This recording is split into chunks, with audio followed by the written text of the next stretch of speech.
There, it's on. Okay. Alrighty. So, good evening, everybody, and welcome to the, why did I not remember the date today? Is it the 13th of March? Meeting of the City of Kalamazoo Zoning Board of Appeals, a volunteer advisory board appointed by the City Commission. Would the staff please call the roll call?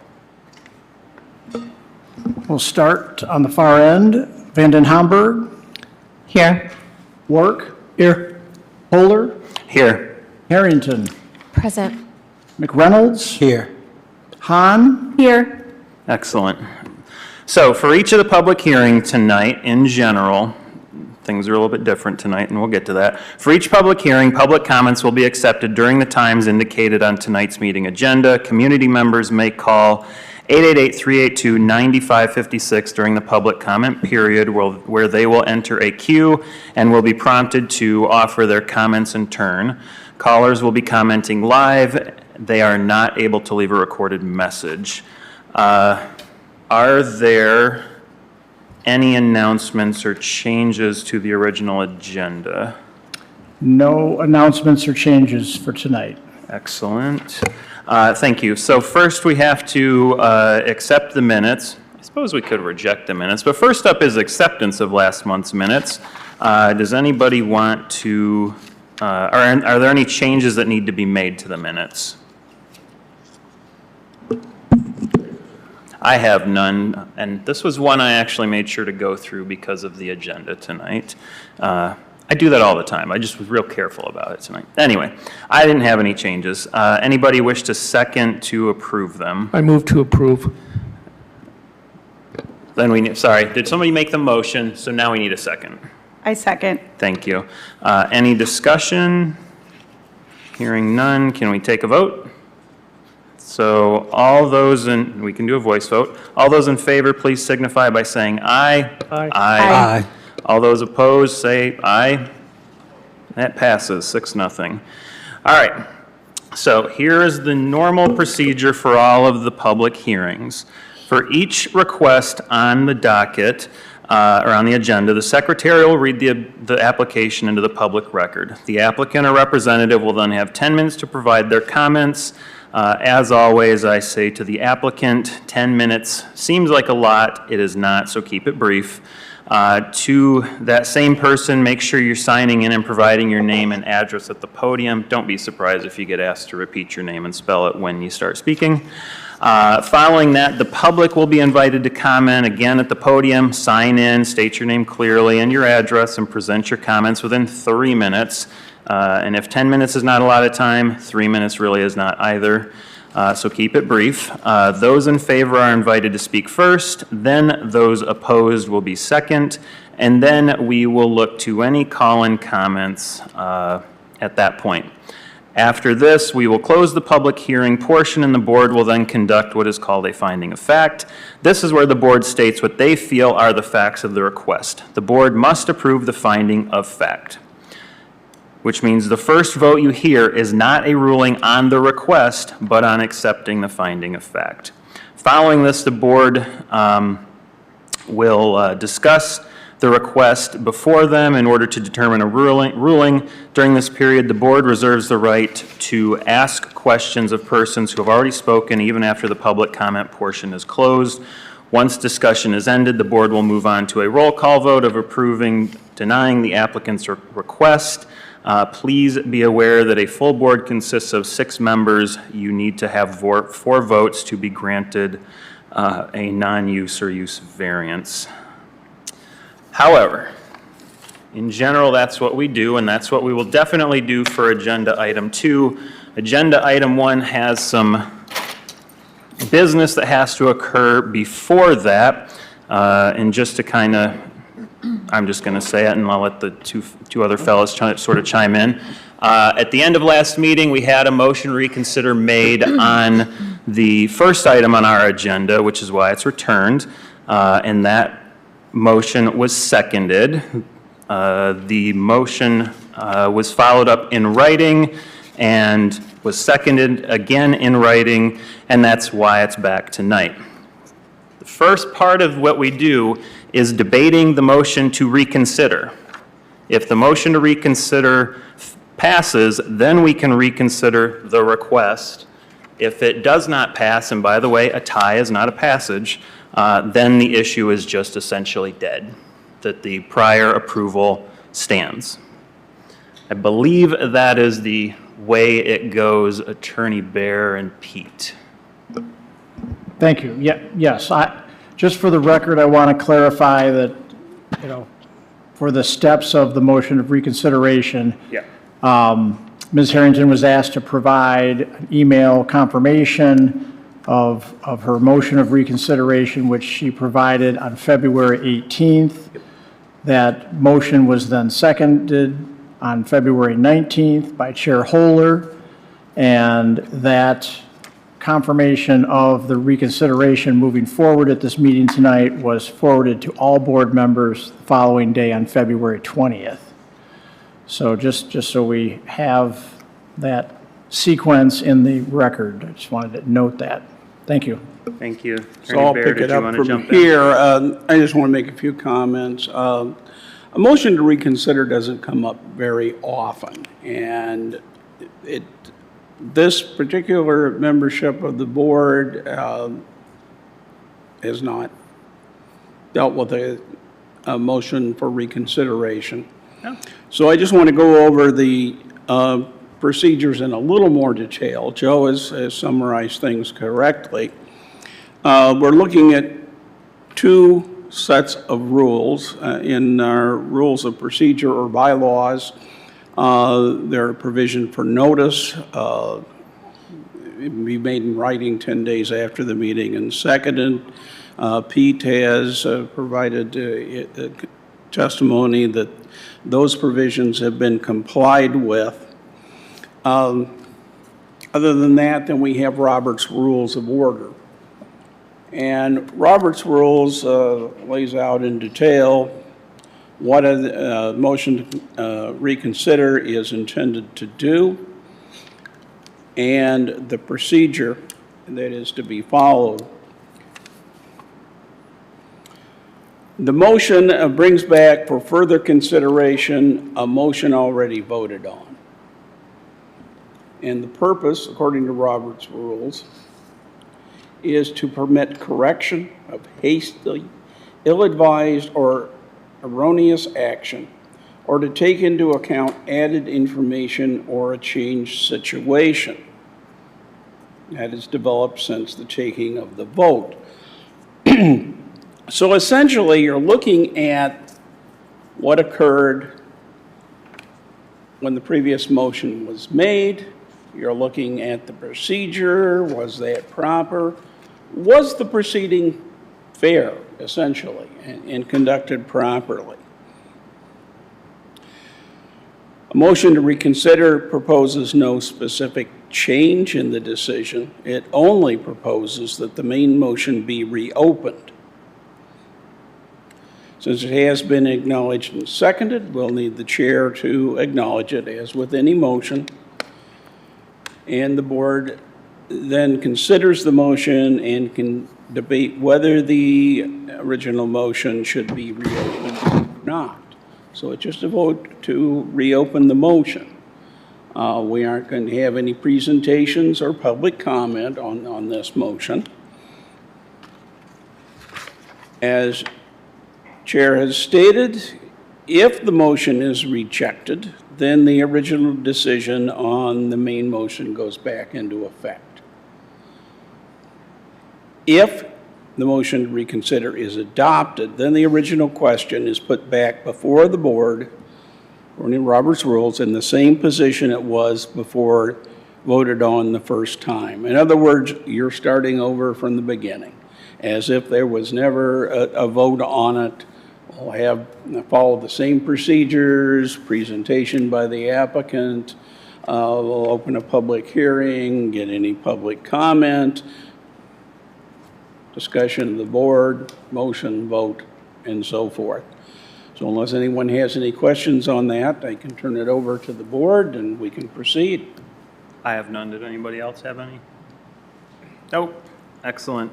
So, to start, just to remind everybody, the motion to reconsider is on the granting of the dimensional variance, which is an item number 1 of the agenda for 3607, 3619, 3625 West Michigan Avenue.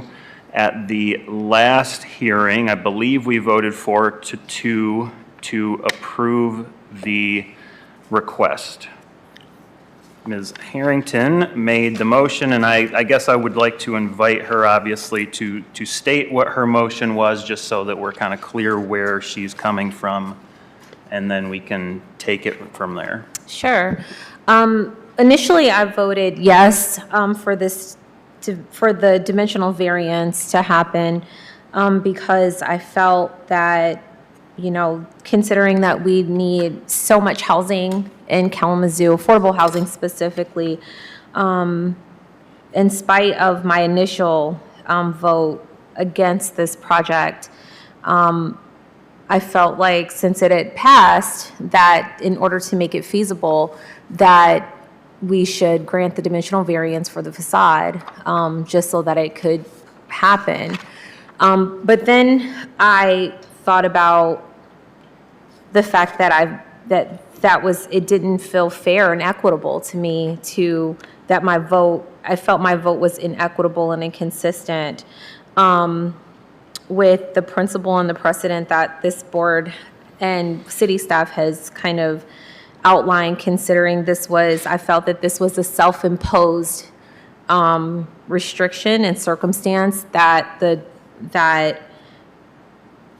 required a workaround that shouldn't be placed in the hands or that shouldn't be placed in our laps. That's a design issue.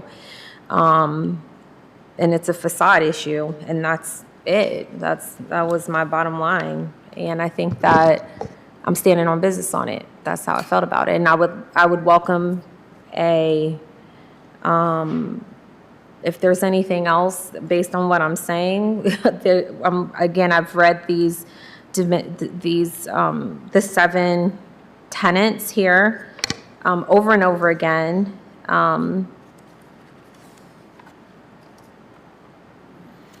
That require that the substantial evidence in the record that all of the following standards are met. I'm just not, the way that I'm interpreting these standards, I just don't interpret it to be aligned with what we're being asked to uphold here. And so if there's some additional information that could be, I see all the letters of support, that's cool. I'm not in opposition to the fact that we need more affordable housing in the city of Kalamazoo, obviously. But I think that this is a self-imposed restriction. That's why I want to reconsider, and my vote will be no if we decide to not. So that's it. Thank you. Yep. I obviously, at the meeting, I was the second on that. In the follow-up in writing, I was also the second. And we can just move this into the discussion portion, Yeah. I suppose, on the particular motion. And I wrote down things I wanted to say, so I will get them out of the way. Yeah. At our last meeting, I voted to deny the application because I did not really see any hardship Yeah. or any prevention of the use of the property due to the zoning. Yeah. I know that there was some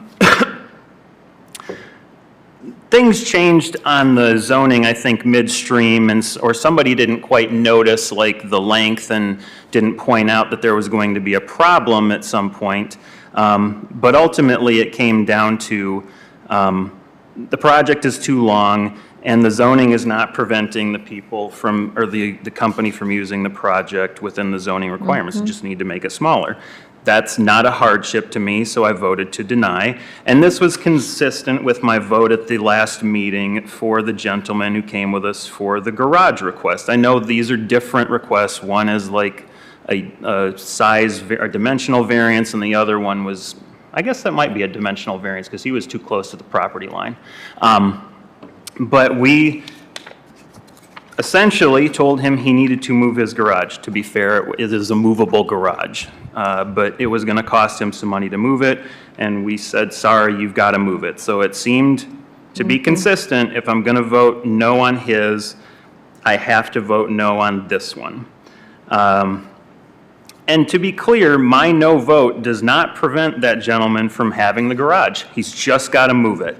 And the request, my no vote on this, the particular request underlying this, does not prevent the use of the property. It can still be used, just not to the extent that is requested.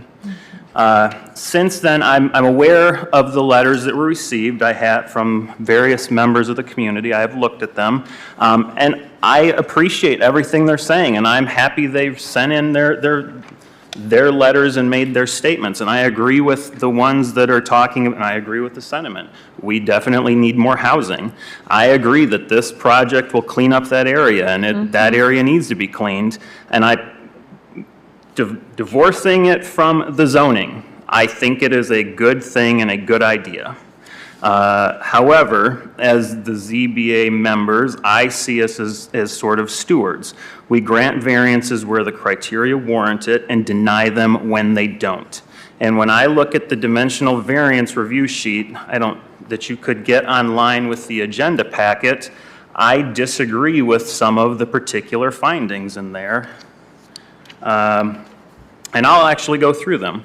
One is, are there conditions like unusual topography, the shape of the lot or structure that are not commonly found in other lots or structures in the same zone district that make this request unique? I would agree that there is a slight amount of unusual topography, but not really. They can still use the property, they just can't use it to the extent that they would like.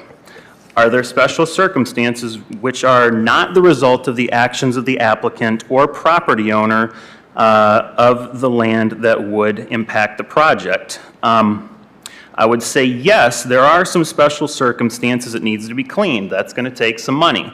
However, that still does not, and there may be other issues, but that does not prevent compliance with the zoning. 3, does the ordinance deprive the applicant of the rights enjoyed by other property owners in the same zone district? No, it does not. They still have perfect use of the property, they just not to the extent they would like. 4, I think I'm on. Yeah. 1, 2, 3, 4. Is this the minimum action which will make it possible to use the lot or structure in a manner that does not negatively impact the public and meets the spirit of the ordinance? Again, I would say no. They can still use the property. They can still put a housing block on it. That's a weird way to say that. They can put an apartment block on it, just not to the extent they would like. Will the granting of the variance negatively affect adjacent land? This one I agree with. It will have no negative effect, generally speaking, on the adjacent land other than it violates the zoning ordinance. Will the granting of the variance be generally consistent with the purpose and intent of the ordinance?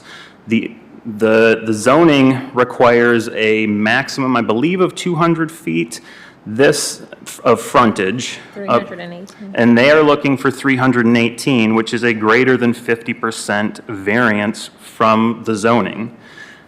Again, that's not consistent and the purpose and intent of this ordinance.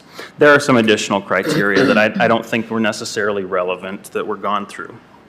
So I generally disagree with most of the findings, but, and what it comes down to is there's nothing in the property that prevents this owner from developing it in some fashion, just not to the extent they want. And I'm not prepared to look the other way simply because we want the property cleaned up or to get rid of some blight. Because if we are a ends-focused body, then any means that are put in front of us are going to have to be acceptable. And that's what I refuse to do. So that is why I'm always stringent with a lot of these, and it is not on us to ignore the zoning. They zoned them in a certain way because they wanted them a certain way. I was not part of that process. It's just my job to evaluate it, which is why I voted no on the initial request and is why I'm voting yes on the motion to reconsider so that I can continue my no vote on the underlying request.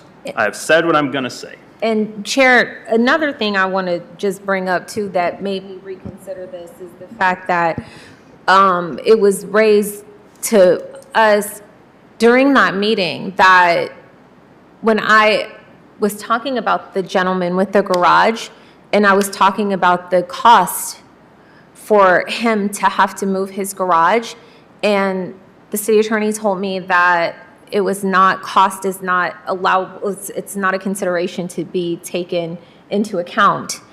But when we talked about this developer and the feasibility of it, city staff, Mr. Eldridge said that this was going to be like a cost because based on the demolition and all the other things, and that felt, again, inequitable to me. So if we can hold this man accountable that he wanted to be able to walk to his door from his garage and he has a disability, and we gonna say, hey, nah, like, sorry, cost don't matter to him, then cost don't need to matter to this major developer either.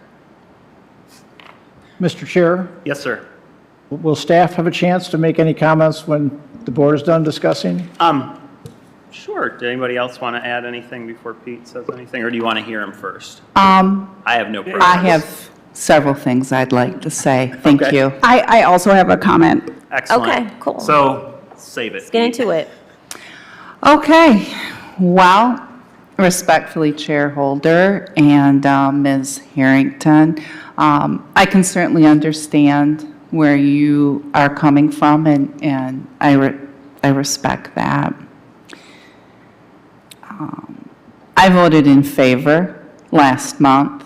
I stand firmly behind that decision. And I have some significant concerns when I hear, and this isn't the first time, this isn't to put anybody on the spot, this is just the first time that I've shared this concern publicly. When I hear phrases like, look the other way, I'm not going to look the other way. You know, we've done it for this person, we didn't do it for that person, therefore I need to, you know, that's valid. I can respect that. However, in my years of experience on this board, I've also heard I have to vote my conscience.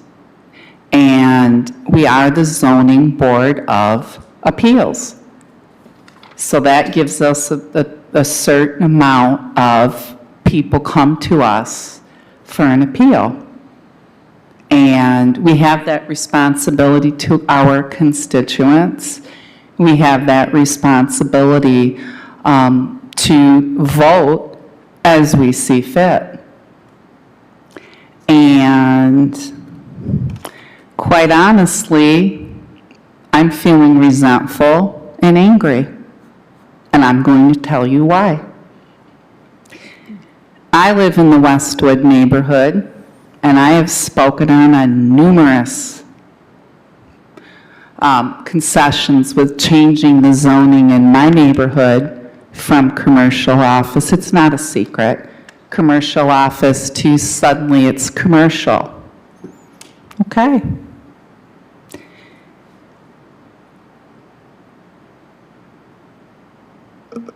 To provide some additional context, a half a block from my house and around the corner, there was a shooting at the Little Caesars. Is that the city's problem? No, but it's a contributing factor to watching out from my neighborhood. Around the corner from my house and approximately 3 buildings down, this board voted to change the zoning. Staff was not in favor and could not support having the bank, the credit union, turned into a, Drive-through. Panda Forest drive-through. The other businesses in that area didn't ask for an accommodation to have all of this traffic, and they wanted a special concession for their driveway. I'm angry. You bet I am. I'm driving down my street today, and guess what? Speed limit's now 45. I spoke out then and I said, this isn't Stadium Drive, this is West Main. When you drive down Stadium Drive, the speed limit's 45, people are going 55, 60. Stadium Drive has 3 or 4 more lanes. They also have lanes, I'm going to call it a service lane. So you're driving down Stadium Drive, you're going 55, speed limit's 45. You've got all these lanes. You even have an additional lane to coast off to the side to turn into McDonald's or turn into the plaza. We don't have that. I'm not going to walk along my neighborhood street. I'm not going to push my grandkids in their strollers on that nice paved, sidewalk. The other businesses didn't have that. Zoning was changed. Do I respect your decision? Yes. Am I going to call you out on it? No. Am I going to put anybody on the spot and say, hey, no, I'm not. I wouldn't want somebody to do that to me. But to say I'm not going to look the other way, or if we do it for one, we have to do it for others, no. And with regard to the gentleman in his garage, Mr. Aldridge, could you, and if you can't, that's okay. That gentleman's garage, wasn't it only like 5 inches from the property line? It was ridiculous. I think the problem was you didn't know precisely where it was, so it could But have I been mean, anywhere it- between like 6 inches So, or 18 yeah, so- inches. He knew how close it was to the other garage. Yeah. Right, but it's 6 inches, right? 6 inches was what I measured when I was out there. He Okay, cast so- a different story when he was before the board. Okay, all right, but I mean, we're talking, an incredibly small amount. He had a metal garage. The man has a disability. He lives in a neighborhood that is challenged, let's just say, with property values and upkeep. He invested a significant amount of money in his home. It appeared to me that he maintained it. The city didn't drive around and say, oh, you're in compliance, you're out of compliance. It was a neighbor, allegedly, and I believe him. The city has better things to do with their time. The city didn't call this gentleman out. A neighbor did, and called to complain after he built it, and he was an older gentleman with a disability that had a cane. We are the Zoning Board of Appeals. I voted yes to let him have that variance to have his garage. So now we're into the Arcadia neighborhood. That's the west side. I consider it kind of sort of my neighborhood. I drive by that broken down, disgusting former nursing home twice a day. It makes me sick. Arcadia has a long history of being a premier founding neighborhood of this city. They have an elementary school back there with over 400 kids, 2 blocks from West Michigan. Arcadia has had issues for the past 20-some-odd years with the parents of Western Michigan University students not wanting to pay tuition and board, so they come into Arcadia and have unregistered rentals. So the Arcadia neighborhood has issues with transient folks. So the people that are living there are doing the best they can. They're maintaining their homes. They're supporting the city. They want to live next to a really nice elementary school and close, to Western. It's a lovely neighborhood. Now, we've got this broken-down nursing home for how many years? I said this last time, and I'm going to say it again. I drove back there when they came before the board for a variance for the natural features on some of the trees and things like that. And after putting a clause in there about the quality of the hardwood trees that need to be replaced, getting that in there, I don't know about you or anybody else in this room or anybody else in this community. It was disgusting and it was scary. I couldn't, I felt like I was in a third world country. I went back there. It was awful. We've been on 60 Minutes. We've been on the national news because of our unhoused neighbors, and COVID has not helped. Housing is a serious issue. So I drive back there, and there's all these windows broken out. People have got Afghans and sheets. People have crawled in through those windows. They're living there. Somebody chopped down or cut into this old shed, wooden shed that was there, and was building fires back in there and having a fire pit for heat. We've got over 400 kids in that elementary school. We've got this delightful neighborhood here. And then these people have to put up with this. So, you know, no, I voted in favor last time. I'm voting in favor again this time. And I'm done. Which means you're voting no on the motion to reconsider. Correct. Thank you. Yes.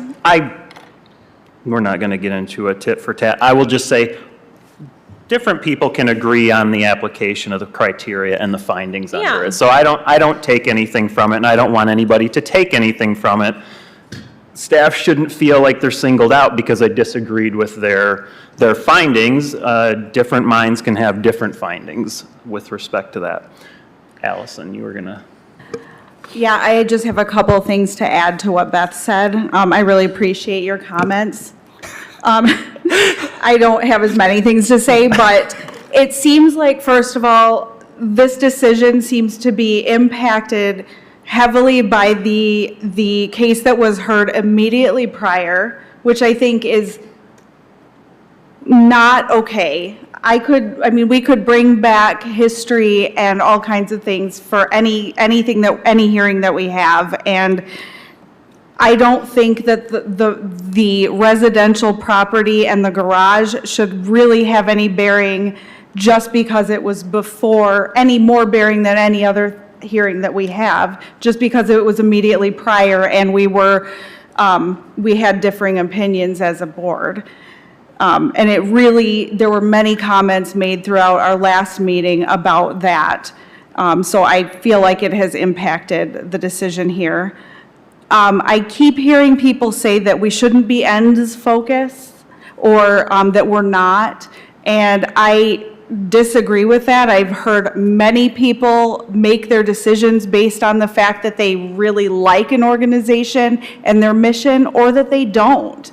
And I don't think that's fair. I mean, you don't have to like that these are apartments, or you may love that these are apartments, but that's not what our job is here either. So the end product, I'm very concerned about housing in our community, and I would really like to see these apartments go up the way that they're planned, because I think it's going to be a great impact for our community. And I live right there too, and I drive past there at least twice a day, at minimum. And I agree, there are police and fire trucks there all the time. It is a safety issue for the people walking by. We want to make this a pedestrian-friendly area. We have our college students who we want them to come to Kalamazoo. But if I were a parent looking at homes near there, I wouldn't want to have my 18-year-old moving into an apartment near that, or walking past that at night when they've been at parties, which is what they do. I see it all the time. So, yeah, I just think that this hasn't been a fair process. I don't think that it has. I don't think that we're looking at this objectively, and I think that we are not gleaning all of the staff report fairly either. And there's more information on the staff report for tonight. That's all I have to say. Thank you. Hold on a second. Gary, did you have anything to add? You don't have to, of course. No, I really don't. Thank you. Tony, did you have anything before we went back around the horn at all? Remy? Okay, when Allison, I'd like to address the issue of fair. because equity also feels like an issue for me. When you're saying that it's not fair and you're talking about the end product, you're saying that other representatives on the board have leveraged their affiliation or alignment, values alignment with other organizations, and that has informed their decision to be in support of the projects. Yes, that is So you're absolutely what I'm saying. Okay, yeah, okay. And so you're also saying that because the students from Western are walking down the street and they're seeing a blighted property, and that you also recognize that there's a need for housing, that this is why you would like to see, and you drive by there regularly because you live, so you're saying that end product, where is the fair, why are you saying that your decision to support this project is because you don't want to see the students from Western walk by a blighted property at night, and you feel like we need housing, and that's the reason why? That is not, no, Okay. those were additional comments about why I would personally like to see this project. Got it. Yeah, but where's the fair part? Where's the? The what's fair not- part is that I don't think that this hearing was given objective rationale. I think if you consider the fact that I have heard many times people speak to the mission or values of a certain organization and say, oh, I'm going to vote for it because I really like this organization, I'm definitely going to vote yes for it, when there's a very good staff report here and case to be made for why they're asking for this. That's what I want to look at. So And it's- yes, additionally, personally, I did share some personal opinions there about why I would like to see this project go, but I also think they're a very reasonable it's a very reasonable request based on the staff report and the information that we have in front of us. So the staff report is what's informing your positionality on this? Not just the staff report, but I do appreciate how, the application, all of the information that the applicant has provided. It's not just the staff report. Okay, so what did that have to do with the fair? What wasn't fair? What's not fair? I think that we have people who made their decisions and their votes based on what happened immediately prior, which we disagreed on. Okay. And I heard statements about favorability towards the organization of the hearing that we had right after this one, last time too. And I've heard it before. And when I hear comments about not being we shouldn't be focused on the end result, I think this group is often focused on the end result, and it is being used inappropriately in this case. So you're saying that this group is focused on the end result and we should not be focused on the end result?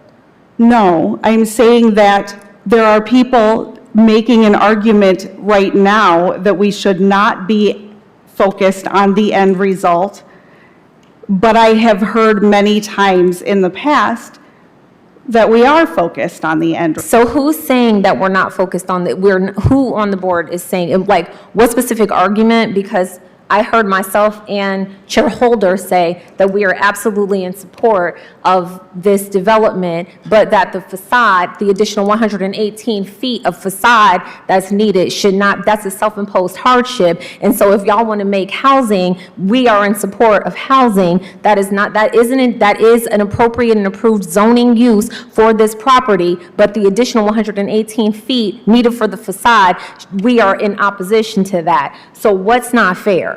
We support fair housing, we support affordable housing. What's not fair? Okay, you're saying a lot of different things to me, but I wrote down that one of you said Thank you. we should not be ends focused, and that was what I was responding to. Thank All you. right, Let's give Pete, because we all probably want more to say, but let's give Pete a chance to speak.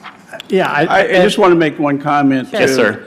Technically, under Robert's rules, each board member gets to speak twice, and Robert's rules is very strict on that. We've been lax on that. that's fine. And we've gone way beyond that here. So, Okay. Well, So, Pete, I don't need nothing Thank else to you. say anyway, but, okay. So I'll keep this short because there's so many because things, we didn't, because there's many things that are relevant to, to the larger discussion, but I just want to clarify that as far as, equity and fairness, if they're not tied back to the review criteria, then we're getting off track. And we ain't got to do it no more anyway, do we? Okay? Okay. So, and then secondarily, we shouldn't be comparing cases unless there's really some compelling similarities.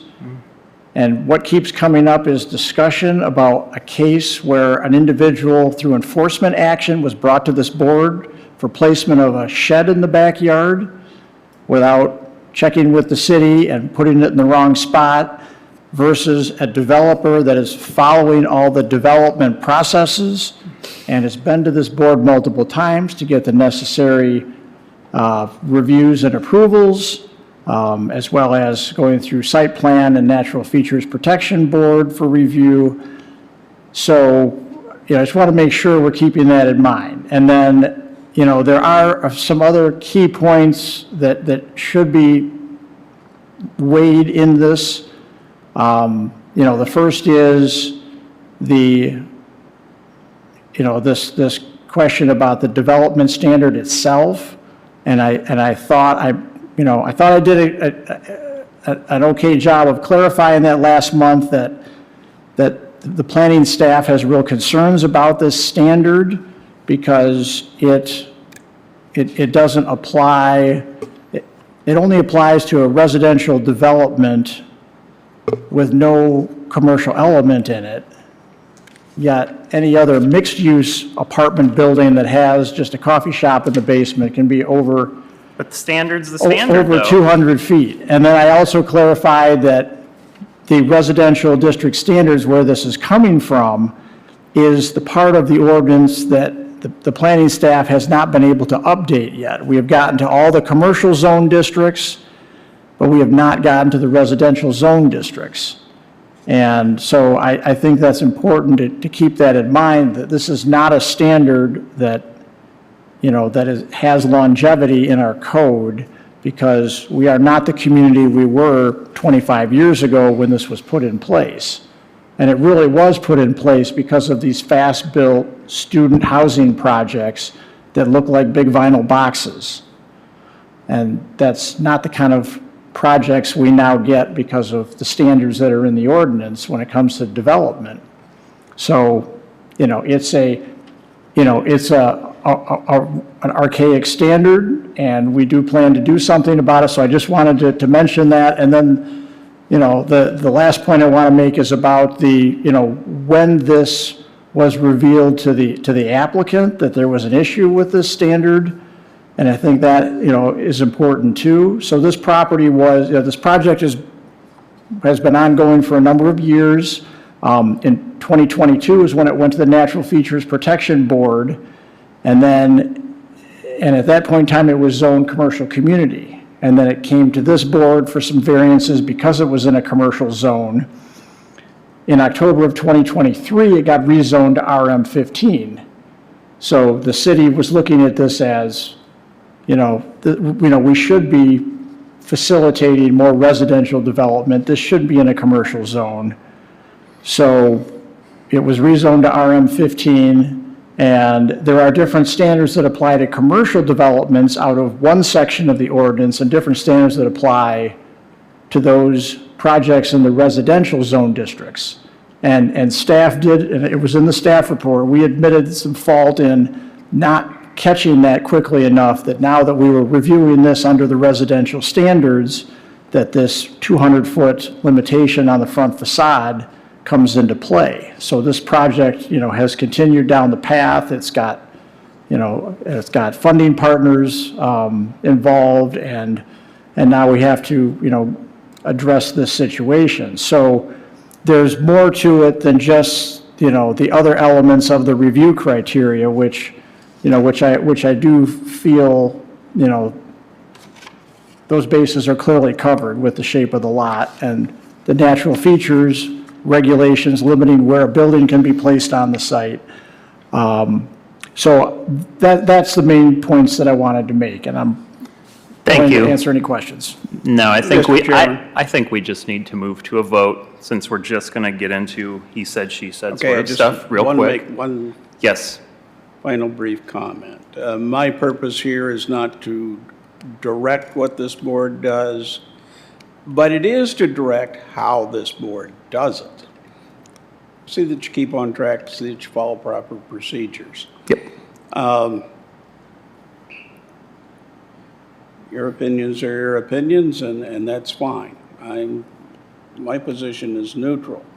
But let's keep in mind, the purpose of this motion to reconsider is to determine if the previous decision was hasty, ill-advised, or erroneous.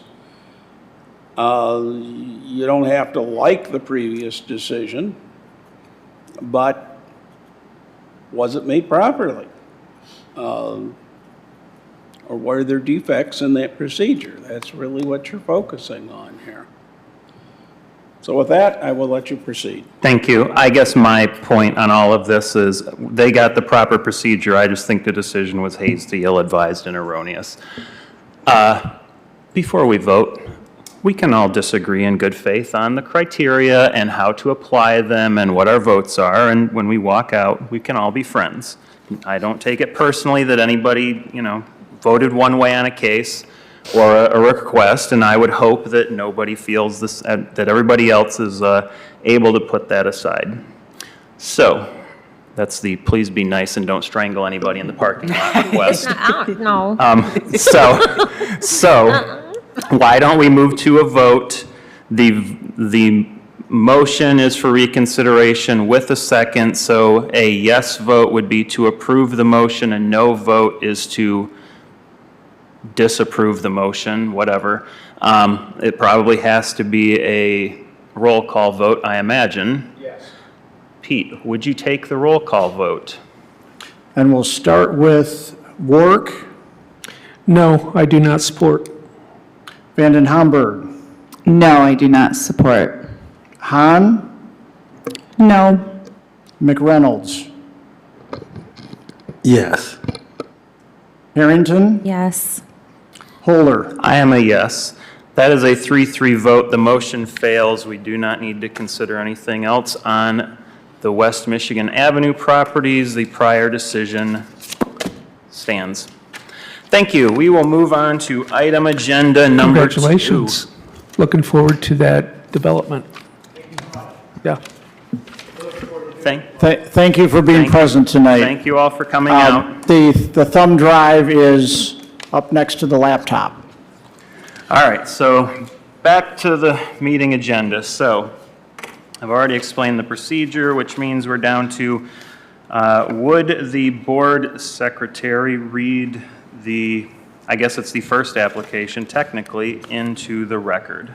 Yes.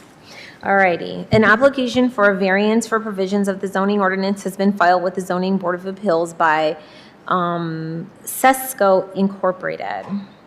ZBA number 25-03-05 at 918 Riverview Drive. The applicant is requesting a dimensional variance from Chapter 50-4.4, 10A to authorize a variance of 2,265 feet where a separation distance between packaged liquor uses of 2,640 feet is required. This result is a separation distance of 375 feet between the 13.5 liquor store with alcohol sales for off-site consumption and the proposed 7-Eleven convenience store with planned beer and wine sales. Please note that this request will not change the zoning classification of the properties. Yes, I did not step on that No, last part not- again. Nope. Thank you. Will the applicant please step up to the podium, sign in, introduce yourself, and give your address, then feel free to explain the request. Hello, my name is Amy Goss, I'm the ESO. Address is 13060. Oh, hold on Yep, a second. slow down, man. Hold on. Yep, you need to. No, she hasn't turned on the microphone yet. Okay. She wasn't ready. No, she has to turn it on. So as soon as it starts counting down, your microphone will be on. Yeah, and please say your name. Yeah. Okay. There you go. My name is Mandy Goss. I'm with CESO. Address is 13060 South US Highway 27 in DeWitt, Michigan, 48820. Thank you for having us here this evening to discuss this request. What we're looking for is to request a variance for a dimensional use to allow beer and wine sales at a proposed gas station at 918 Riverview Drive. Right now, currently, as it sits today, that site there is a vacant Walgreens site. And I know the Walgreens previously had a license for liquor, beer, and wine. We would not have liquor. We're only looking for beer and wine, not for the liquor, just pointing that out. And with the ordinance, again, the 50-4.4, it restricts having multiple establishments selling liquor within 2,640 feet of each other. So there's quite a bit of an area there that we have to take into account. So with that, just to the south of us is 13 and a half liquor store. How it works is it's driveway to driveway is the way the dimension is worked out, and that's about 76 feet, depending on where you're measuring in the middle. So what we're requesting for is a variance to that dimensional restriction so that we can sell beer and wine at our location. This is just an example of like the Walgreens, what was previously at the Walgreens that did have the beer, wine, and liquor, just to kind of show that it was there. This is the floor plan to kind of show where it was at within their facility, the vacant building. So they did have cooler sales and then also shelf sales for both. So what we're proposing to construct is a Speedway gas station. It is 7-Eleven owned because it is 7-Eleven acquired Speedway back in 21. So it is a Speedway branded 7-Eleven. So some of the slides you'll see 7-Eleven, just wanted to point that out for clarity. So with this development, we would have a 52 square foot convenience store with 6 dispenser auto canopy. We would have access to both Gull Road and to Riverview Drive. So with that, we would have the same access points pretty much that are there today with the existing Walgreens. We still would have the cross access as well to the south to the McDonald's parcel that is in place. So that would need to remain in place as well. So this is just an idea of what the building would look like. This is a CMU building. It is an upgraded building from their 7-Eleven prototype. It has, the Speedway is actually a nicer building. This is their newest prototype that they have. It has not, that I know, have been constructed yet in Michigan. We'll have some probably starting construction in May, but I don't believe they're around yet. So this is an up-and-coming new building. The floor plan I have in front of you shows the location of where the beer and wine sales would be within the building. So there is a beer cave in the corner, that the larger yellow box. Would be a walk-in cooler. It is a beer cave. And then out front of that, there's a little 5-foot section, just shelf, which would be the wine area. So this is just a quick, let's see if it plays. This is a 7-Eleven interior. The interior is the same between the two, and I don't have a rendering with the Speedway exterior, so please ignore the fact it has the 7-Eleven facade, but inside the building is actually the same between the two layouts. So I wanted to just kind of let you have a visual of what the inside of the newer stations are looking like, and you'll be able to see as it goes through the video what the beer cave and the wine area look like, just for a visual of what we're requesting for our project. It is, like I said, a more modernistic feel than a lot of your older Speedway gas stations, which I think is great. I think it's awesome. It will not have a restaurant. It just has a grab-and-go type food service for hot foods. So it's not custom order. It's just get-it-and-go type facility. You can see the beer cave there in the back corner, and then the wine is just directly in front of that. But just to give you a little idea of what hopefully is to come at this location. I just put a couple renderings in case the video didn't work, because sometimes technology isn't my friend. So again, this is the location in the back here of where the beer cave would be located, and then you can see the wine cellar just in the front there on that rendering image. So with this request, again, with it was already having the sales at the Walgreens, we feel that we're not really a competitive use to the 13 and a half. We're not doing liquor, we're just doing the beer and wine. It gives the customers the benefit because it gives them more options, it gives them competitive pricing and better product selection. We also feel that it helps reduce issues with traffic because it has additional points of additional points of sale, reduce unnecessary travel, benefiting the customers and improving the traffic flow as well, so you're not going back and forth between the two developments. We feel that it would be a great use for this site. We're looking forward to hopefully coming to the city and redeveloping it, and we would prefer to have beer and wine sales. So we appreciate you considering our item on the agenda tonight. Thank you. Thank you, Mandy. I'm hoping before you sit, you can maybe, because I'm not taking it out of order, I just want to see if you can speak to some of the criteria in the staff's report and their particular findings on it. Yes. Yeah, and I did take a look, and I know some of the items that they had mentioned, you know, it results in a larger hours of sales because it's a 24-hour use. I will note that we have to follow state laws, so we would not be selling between 2 a.m. and 7 a.m. So, I mean, it does have to still follow any of the state standards for licensing and for sales. So just to point that out, because I noticed that was one item specific, opening up that option. Overall, special circumstances, again, we feel, you know, we're trying to redevelop a site that already had this use previously. We would like to try to keep it, provide a service to our customers, and keep what was already there for the past, 30 years? I think it's been there since 1990-something is when that Walgreens, I believe, opened. So, you know, we're trying to keep something that was already there and keep a service to our customers, try to make things, you know, consistent and keep things. So we feel that it is unique since it already had that service previously. We feel that it is a unique situation. We don't feel that it would negatively impact any of the public or the, you know, the adjacent use, since that was already there previously. And actually more of the Walgreens had liquor. We're not having liquor, so it's actually less of an impact, I feel, that than the Walgreens would have been previously. Sorry, just looking through the list here. You know, we also feel that, you know, restricting sales for our location kind of puts us at an unfair advantage as well. I know you can't take cost into consideration, but you know, to limit the sales at one location just because there's another one nearby, when for the gas station use, it's permitted by right, and if we can get state licensing, we feel that we should be allowed to have provide the same services and have the same advantages as others as well in the area.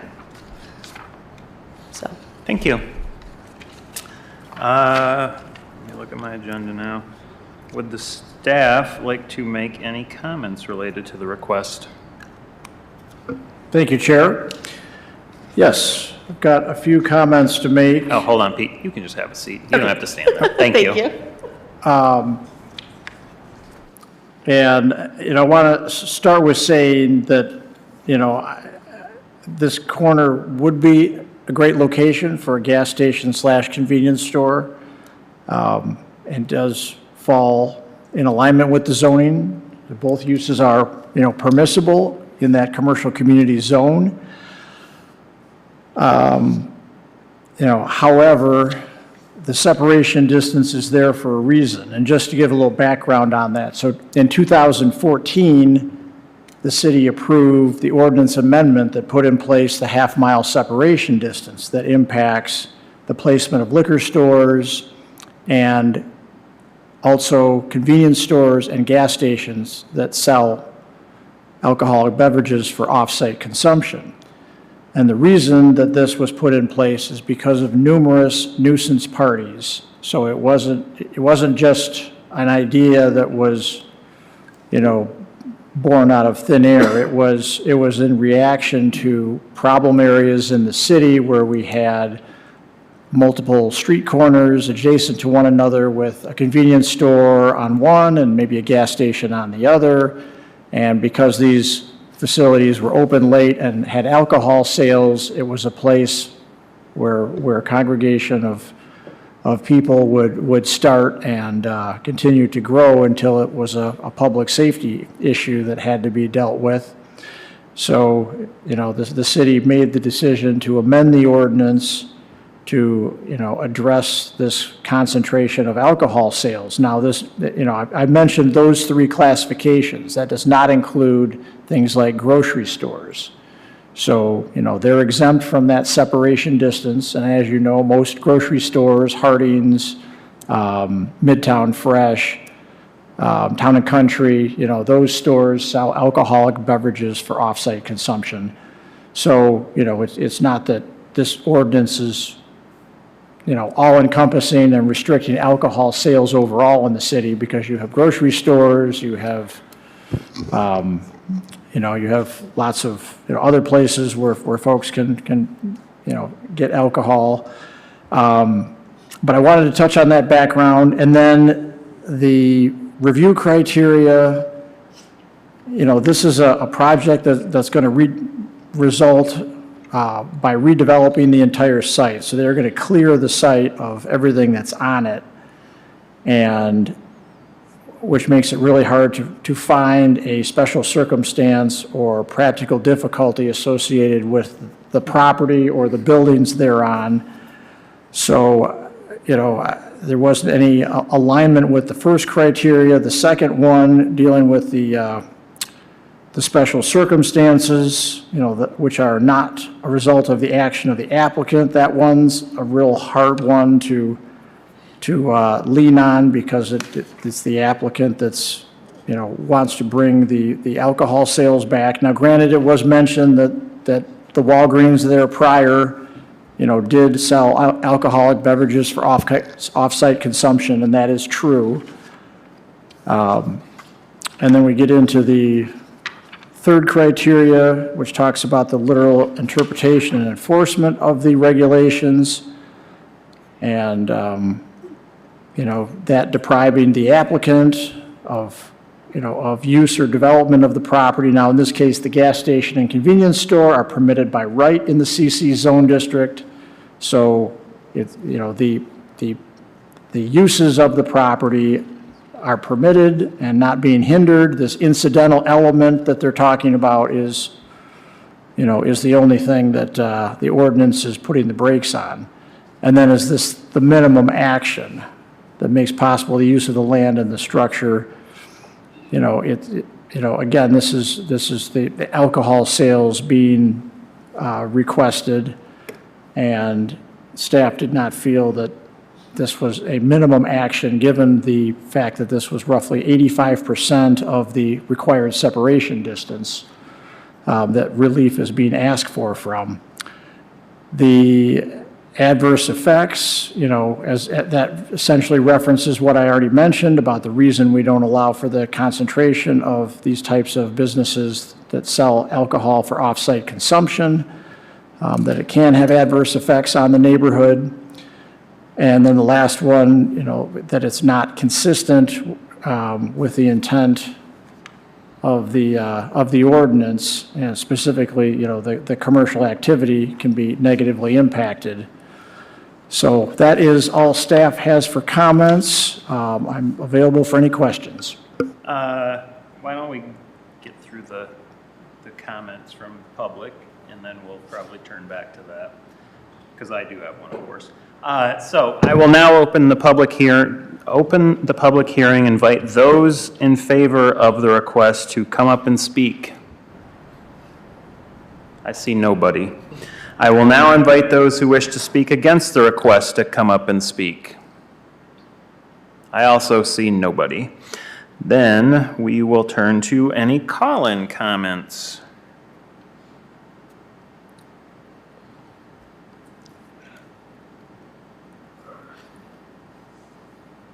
And I'm checking right now to see if we have any call-in comments. The line is open. And we have no call-ins for this case. Excellent. Then I will close the public hearing portion. I think we can just have somebody make a motion for the finding of fact. I don't know who it is this time. Is it you, Beth? Or is it Tony? I make a motion for the finding of the facts. And they,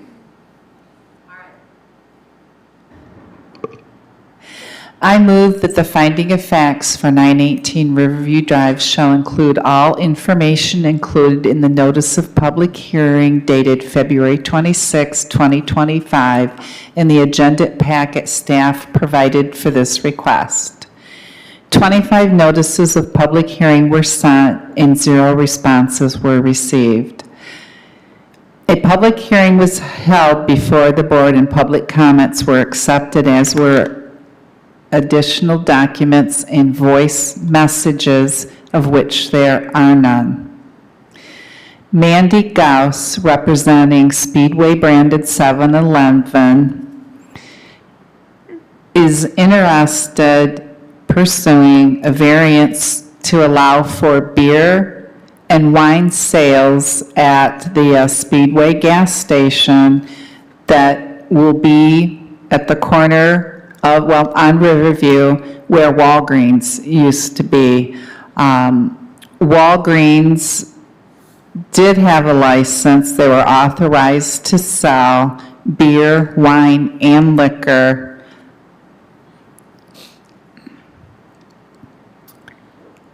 Mandy feels that, or is presenting the fact that she would like to say Speedway branded 7-Eleven have that liquor license, have it continue, because Walgreens did, and that it's not necessarily cutting into the 13.5 liquor store because they're not selling liquor.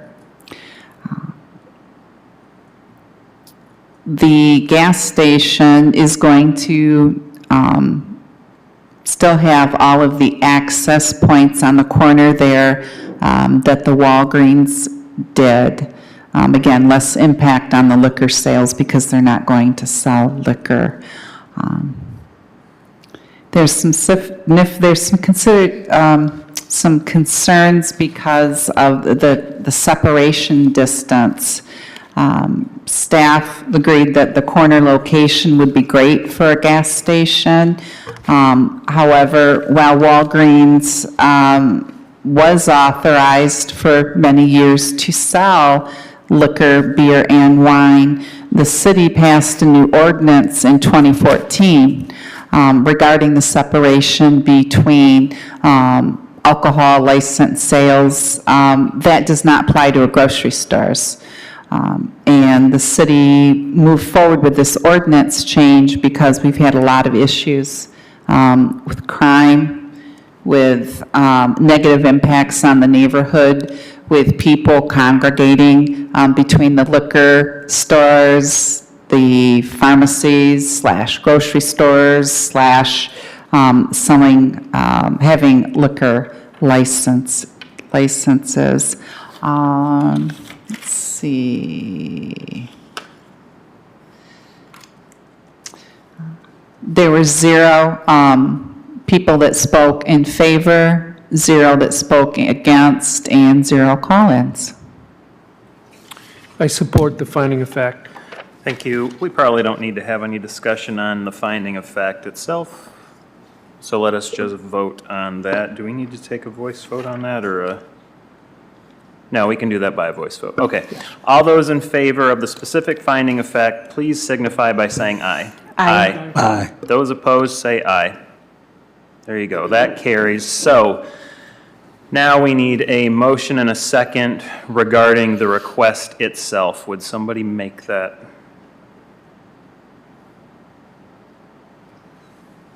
I can't make it. I know. I'm making a motion to accept the appeal. I support. Thank you. So then we can have discussion. Pete, I have one question. I probably will wind up having more, but my one question, you said grocery stores are exempt, and we heard a lot of talk about Walgreens, and they had, beer and wine, they might have had liquor, whatever. Are they a grocery store or not? I was fearing you were going to ask that very question. So we have also, when we updated our ordinance, we bolstered the definition of grocery store. So would a Walgreens now count as a grocery store? No, it couldn't meet the current standard. Did it meet the standard at the time? I can't really answer that. I mean, and clearly, based on the age of that Walgreens, it was there before we made that ordinance change for the separation distance.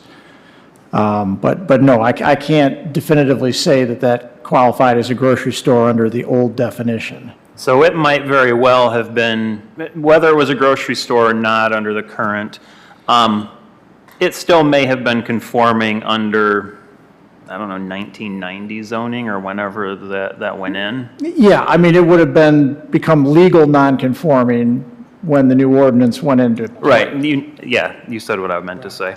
Okay. So, okay. Then those are apples and oranges kinds of things to me with the gas station and the Walgreens. Okay. Did anybody need to ask anybody questions? Otherwise, I'll just say what I need to say. Did you guys buy the liquor license from Walgreens? No, you didn't. I don't think you need a liquor license for this.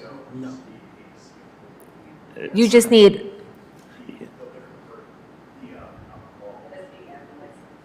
SDM. oh, yeah. okay, Like, okay, the liquor license is for like on-site consumption, right? okay.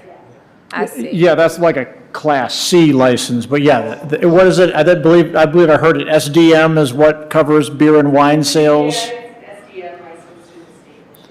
Yeah. Okay. Okay. and Which is different than what you're maybe thinking of with a liquor license. Okay, but nonetheless, I'm sorry, I'm caught up with No, you're not fine. understanding. You're saying that the Walgreens had whatever they're requesting, the Walgreens that was there had it?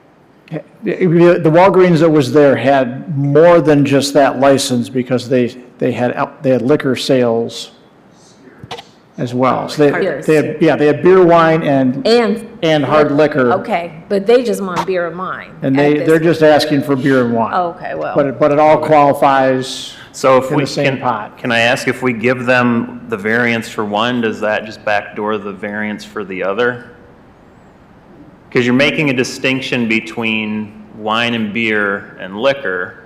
If you approve a variance for one, are you approving a variance for both secretly? But the definition of liquor sales covers the sale of beer, wine, and hard liquor.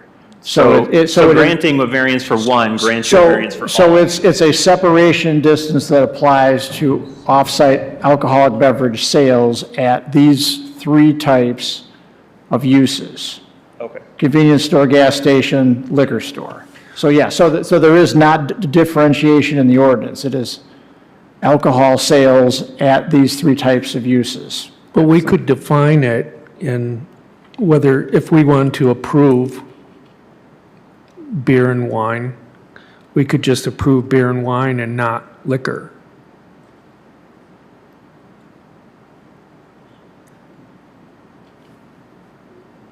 We could stipulate one or the other. condition on there or something? Yeah. Yeah, we but can. what about the separation distance and the zoning for that and the people who own 13 and a half liquor store? Yeah, I was just explaining that we could separate it if somebody wanted to do that, if someone wanted to make that motion. You know, if we wanted to approve it, we could approve it, but just for beer and wine, not liquor. Right, but that's what they're asking for in their appeal. They're asking for beer and wine. Yeah, that's what I said. He's saying we can make it clear that you can't use this then to add liquor. You can't add liquor on. The question was, could they come in after the fact and get a liquor license? Okay. And I'm saying, no, we can prevent that. They can only Happening. sell beer. So then 13 and a half liquor store can sell all the liquor. And they can sell all the beer and wine. It'll be fair. What if 13 and a half closes? How long has it been in business? Are you from 13 and a half? No. Oh, okay. They, Well, if 13 and a half there closes, a while. then all bets are off. If they've got the licensing, they can just put liquor in instantly, beer, Yeah. wine, and they are good Just to add go. liquor to their. Chair I think this is material. We develop for 7-Eleven and Speedway. Nationally, their merchandise mix does not include liquor. Okay. In any location. It's exclusively beer and wine. Okay. So if it came down to it, they're not going to cry if they were told you can't sell liquor. No, Right. no. Okay. They'll be fine. All right. I'm just going to say I went through the staff report, and I think its findings are consistent with my philosophy on things, particularly 4, I believe, no, 3, 5, 6, 3, 5, and 6. What, Sean? What Prefer specifically? that the enforcement or the terms of the provision, this is number 3, of the ordinance does not deprive the applicant of the development of a gas station or convenience store, both of which are permitted by right. I agree with that. 5, specifically the second part, because I agree with her. I used to work retail, so you can't sell 24 hours for, beer, wine, anything. Anyway, but the concentration of the 2 alcohol sale locations open late near one another could have negative impacts on the surrounding properties, and I think Pete talked about that fairly well, about the 2014 change, and I agree with those findings. I don't disagree with the rest of them, I'm just saying particularly these ones. And then 6, that is just not consistent with the intent of the ordinance to separate specific commercial activity that could have negative impacts on the community. Again, that related to what Pete was talking about with the 2014 changes. But anyway, the whole of the report is fairly consistent with my take on most of these things. And if I'm just going to say, I'm going to vote no. Okay. If anybody else wants to speak, they are free.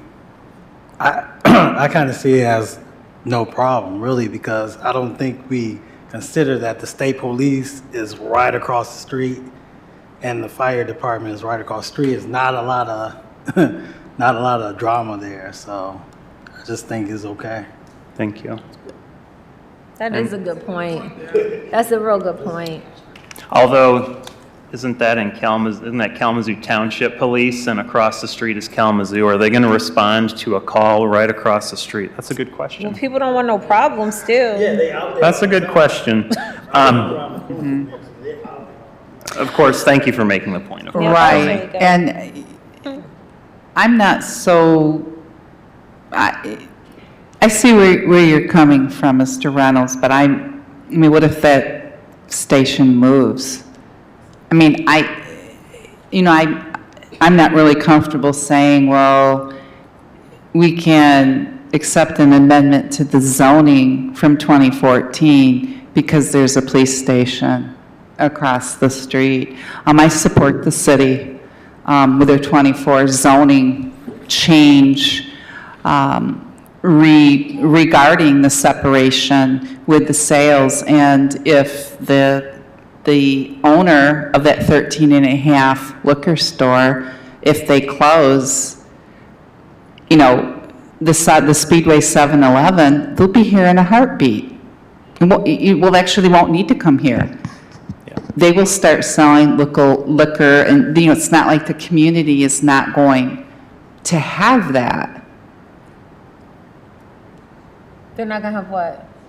Well, I'd heard that, well, what happens if that liquor store closes? Well, if that liquor store closes, then hooray for the Speedway 7-Eleven. It'll be a non-issue, and they can sell anything, they can sell everything. But I'm thinking you were saying that in their merchandise, they don't have liquor, so they won't ever be selling liquor. She's just talking But about they- in total. Right, but they could start selling beer Yeah. or wine It's instantly. when- Yeah, if Yeah. Like that the store day closes the day down. 13 and a half, if it ever closes, Then they can put some start. beer out on the shelf, and now Yeah. the number has reset for everybody else. Right, the separation distance. and I'm sure that they could get a spirits Although now license too. They could do whatever they want. Although now I wonder if there are anything else within a half mile, and this is just the closest. But it must be, or else you wouldn't have asked for just a variance on this one specific thing. You would have pointed out 7 others if there were 7 others. All right. I think we said what needs to be said. So the motion is to approve the variance request that was seconded. Pete, take the vote if you would. And we'll start on this end of the dais with Hahn, No. McReynolds, Yes. Harrington, No. Holler, I'm no. Wark, No. Vanden Hamburg. No. Believe that is 5-1 against. The request is denied. Thank you very much for coming out on that tonight. Moving on to, we don't have any discussion or action items. There is just the annual report that staff must have prepared, and staff will probably want to talk about it. And I know that everybody's been looking forward to this since it got pushed from last month's agenda. But I will keep it short. Yes. Thank you. Thank you. We'll be so happy to have that. So as far as this annual report, the purpose of it is really to provide a kind of a thumbnail of the activities before the board the prior year, and staff specifically uses it to gauge if there's any sort of trends as far as the types of variances that come before the board, and if there are anomalies where, you know, we've, like if there was a reoccurring, you know, building setback variance type situation for a certain zone district, then maybe that's something staff needs to look at more closely. So it, you know, it's useful for staff, it's useful for the board to kind of be able to look back and see what happened last year. On the first page down at the bottom, it talks about new initiatives undertaken, and our main training last year was, we did a Robert's Rules of Parliamentary Procedures, which Attorney Baer led us in. This year, we definitely are going to do a form-based code walkthrough and, you know, try to help the board to better understand the new form-based regulations that apply to some of the commercial zone districts. That probably won't be the only training we bring forward. We try to continue to, you know, look at areas, and if there's areas that you think we should touch on, you know, with trainings, please feel free to reach out to me or to Attorney Baer. On page 2 at the top, there's a table that just kind of summarizes the types of requests that have come before the board, and gives a walkthrough of how many of those types of requests the board has seen. One thing that was interesting last year is there was very few use variances.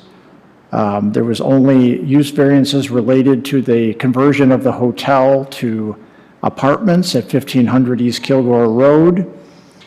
And other than that, we did not have any use variances before the board. I've listed out on the next section down the natural features protection variances that were granted. And 2 of the 3 of those relate to the large-scale Kalamazoo Country Club work going on. And the one is, let's see, the first one, 4100 Oakland Drive, that actually is related to specifically when they were moving where Angling Road intersects with Oakland Drive. So that 4100 Oakland Drive address is actually the church property on the west side of Oakland Drive, so it's not the country club property. And then the other one was, that was the first variance that was before the board for the pump house relocation. And then we had the Southwest Michigan Land Conservancy on Nazareth Road that was before the board for work related to construction of non-motorized trails that were impacting sloped areas greater than 20%. We didn't have any temporary use approvals before the board last year. And On that last page, it just kind of shows a trend as far as how many variances overall have been in front of the board the prior year and the years previously. And then I just kind of summarized a few, key takeaways as far as the reduction in the number of use variances from prior years, the comparison of the dimensional variances, and the reasoning why I think we have less temporary use approvals coming before the board. That was typically food trucks and food trailers. That's the third bullet point. And now we have a number of city-sponsored events like Lunchtime Live, the Farmers Market, as well as an event coordinator here that helps assemble food truck rallies at various locations around the downtown and outside the downtown. So there's all these coordinated group, mobile food vendor setups that are going on that I think has kind of, slowed the need for these individual approvals. And, a brief touch on the natural features protection ordinance variances. Just kind of went over that. And lastly, the last bullet point on the final page was about the very significant set of variances for the event center downtown, which was a rather long meeting. So that is it in a nutshell. If anybody on the board has questions about this, feel free to reach out to me. But this is, like I said, this is something we put together every year to provide this background information. Good work, everybody. All right. Good year. We can be adjourned. Okay. Thank you. All right, good night. See you next month.